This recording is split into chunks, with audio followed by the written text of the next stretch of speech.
Kills Corner, back again. Early Saturday. Yeah, it's early morning. I watched the fight last night. DAZN card. Danny Jacobs, Julio Cesar, Chavez Jr. main event. Fights went off. DAZN hasn't disappointed me yet. They put on good cards, good shows. But first, let's smash the like button. Hit the subscribe button. Leave comments in the comment section. It's Kills Corner, baby. And now, let's get into it. So, start off with Josh Kelly. Not a bad fighter, Josh. I think his defense needs to be tweaked. Fought Winston Campos. Josh Kelly's record is 9 wins. He's got a draw, 6 KOs. And Winston Campos is 31 wins, 6 losses, 6 draws, 19 KOs. And if you look at the record, you don't think that's fair, but it was. It's not the case. Went 10 rounds. Kelly got cut in the first round. Clash of heads. And, you know, it was a good fight. Both were given and taken. Josh dropped Winston in the 10th round. 10th and final round. But he got up and finished. And Kelly won a unanimous decision. Now, yeah. So, it was it was a good fight. Good fight. So, now, I didn't see this fight, but I heard them announce it. It's Daya Yasulev versus Alan Sanchez, 10 rounds welterweight, and Dayua, sorry if I messed your name up, TKO'd him in the 5th round. I didn't see the fight, but they said something about it. So then we'll go to Liam Smith, brother of Callum Smith, and versus Roberto Garcia in the 10 rounds, middleweight.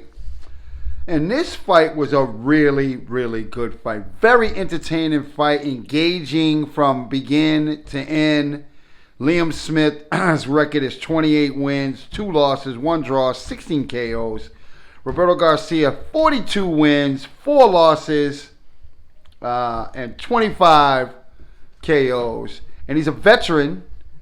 And, you know, he's a veteran in the ring. And listen, he was bringing it to Liam Smith. And Liam Smith, you know, he comes from a boxing family. His brother's champion. He's got another brother that fights too. So, I mean, he knew what he was doing in there. And it was a really good fight. It got really good later on. It really started getting good. And some dirty tactics by Roberto Garcia, you know, down with the head and, you know, roughhousing in there. Liam kind of faded in the middle, but then came on later. It was a good fight, and Liam won. Unanimous decision. Another good fight. Now, we go to the return of Maurice Hooker. Yeah. Versus Uriel Perez. Maurice, 26 wins, 1 loss, 3 draws, 17 KOs. Uriel Perez, 19 wins, 4 losses, 11 KOs. And Maurice Hooker came out, you know, his last fight he lost to Jose Ramirez. He got stopped in the later rounds, and he was looking for redemption, and he got it in a first-round knockout. He looked good.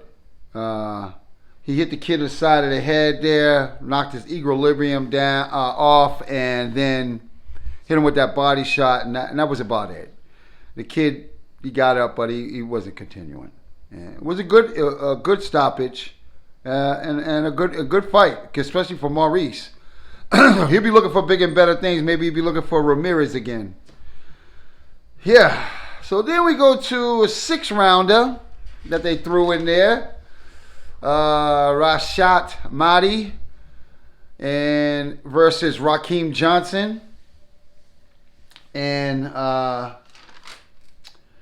their records, Rashad Mahdi's record is 5 wins, no losses, 3 KOs. And Rakim Johnson is 6 wins, 8 losses, 1 draw, 5 KOs. And, it was, he ran his, Mahdi win. He won. He knocked Rakim down like 4 times. TKO, 2 minutes into the first round. Rashad Mahdi takes care of Rakim Johnson, and he's on to bigger and better things too. And now we go to Julio Cesar Martinez versus Christopher Rolas. And for me, I thought this was the best fight of the night. They were fighting for the vacant WBC flyweight title. Martinez record 14 wins, 1 loss, 11 KOs. And Christopher Rosales is 29 wins, 4 losses, 20 KOs. And what a great, great fight. Okay. Started off with Rosales being very strong in the first few rounds. 1, 2, 3. He was digging in there. But Martinez was still throwing his hands so fast. But then Rosales started to fade in the middle. Martinez steady coming on. Now, this guy, Martinez, okay, he switches from righty to lefty on a colossal basis. He does it better than anyone I've ever seen. He does it in the middle of punching. In the middle of punching combinations from a right-hand stance, he switches to southpaw and keeps punching. And that shit was beautiful to watch.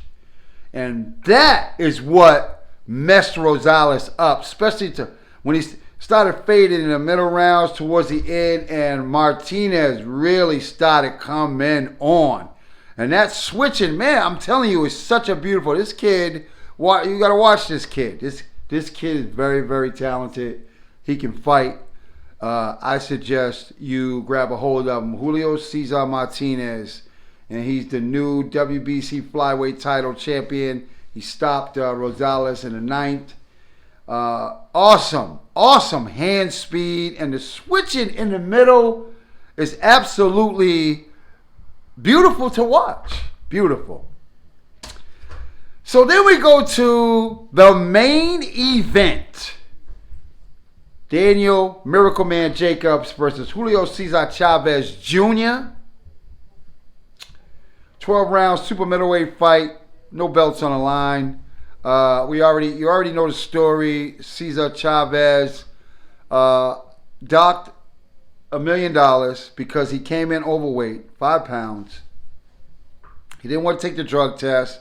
That's why they moved the fight to Phoenix. But Jacobs still fought him because why? He sold 10,000 tickets. 10,000 people came to see this kid. Okay? Still beloved by Mexico. Okay? Because of his father. All right? Because his daddy's a legend. So, Danny went on with the fight. And he was much bigger. I mean, you could see Chavez was like a cruiserweight. And Danny Jacobs looked smaller in there, but quick and fighting very smart. Moving, punching, moving, in, downstairs a little bit. And Chavez seemed to come on a couple of times in the fight. He complained about an elbow. he also complained about a headbutt. And then the fights, really started getting good. And when it started getting good, Danny Jacobs started unloading upstairs, downstairs. And the fight was stopped in the 6th.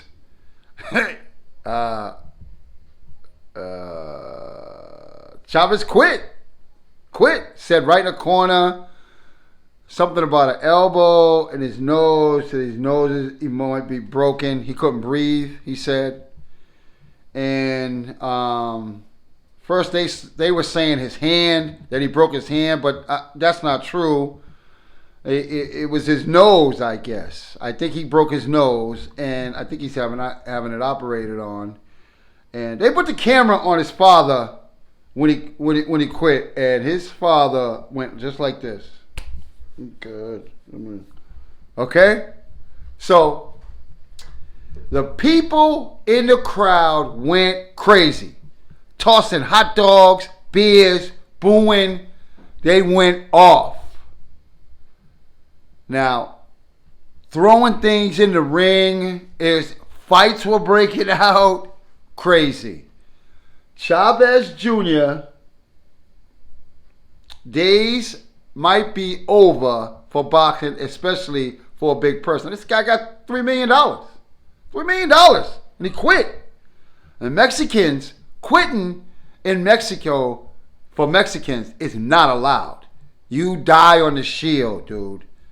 You die on the shield. Okay? So, that's how they feel. That's why they were booing.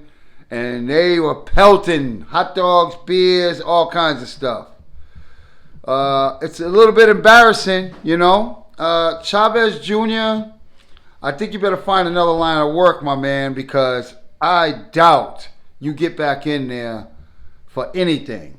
Okay? You've had so many controversies. You're so undisciplined. And, hey, it is what it is. So Danny Jacobs, the Miracle Man, wins. He had dedicated the fight to Patrick Day. He wore the trunks. He had a robe, Patrick Day on the back. We all know Patrick Day passed away. Danny Jacobs paid for his funeral for the family. He loved Patrick. Absolutely beautiful thing he's done. And Danny Jacobs, I like Danny Jacobs more and more and more. Every time I see him, more and more and more. He's a great, great fighter. He's very disciplined. And good for him on the win. And, hey, man, it was a great card. DAZN, again. You do not let me down, brother. I have to say that. The cards are good. Even though Eddie Hearn, whatever. I'll keep my feelings to myself about Eddie Hearn. But the cards, DAZN, word. Good stuff. Hey, man. Hands up, chin down. Keep punching, baby. DAZN, you keep dazzling. That's what's up. Julio Cesar Chavez, your father tried to stick up for you, but you know what? Get out of boxing, my friend. Please. And now I'm out.